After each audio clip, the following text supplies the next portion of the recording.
முதல்வர் திரு ஜோசப் விஜய் அவர்கள் சட்டமன்றத்தில் படிக்கும்போது ரொம்ப அழகா இருந்தது. இது சிறுபான்மையின் அரசு தான், ஆமாம் இது சிறுபான்மையின் அரசு தான், போட்டு சூட்டெல்லாம் போட்டு படிக்கும்போது ரொம்ப நல்லா இருந்தது. ப்ரோ, தமிழக வெற்றி கழகத்துடைய முதலமைச்சர் ப்ரோ, இந்த 3 வயது குழந்தையை பாருங்கள் ப்ரோ. அங்கிள் அங்கிள் நரம்பு புடைய பேசுறீங்களே ப்ரோ, திரு ஜோசப் விஜய் ப்ரோ, இந்த 3 வயது குழந்தைக்கு யார் பதில் சொல்லுவாங்க?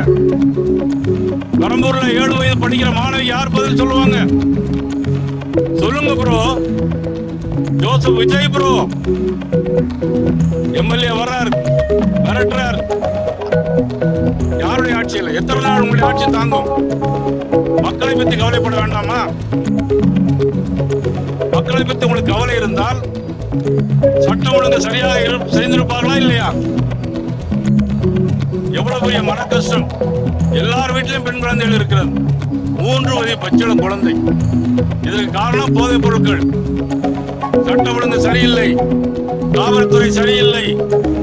சிவகங்கை மாவட்டத்தில் ஒரு பெண் காவலர், சிவகங்கை மாவட்ட பெண் காவலர் 3 போலீஸ் காவல்துறையை கற்பழிக்கிறாங்க.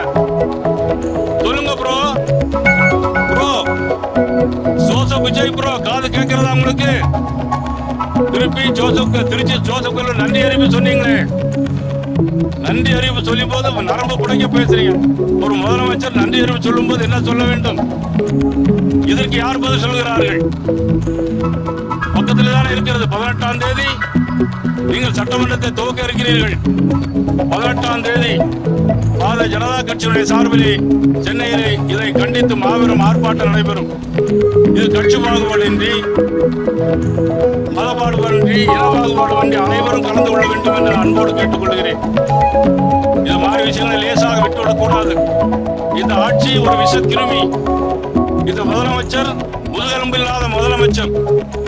சட்டத்தை கையில் எடுத்து சட்டத்தை பாதுகாக்க தவறிய முதலமைச்சர் உடனடியாக ராஜினாமா பண்ண வேண்டும்.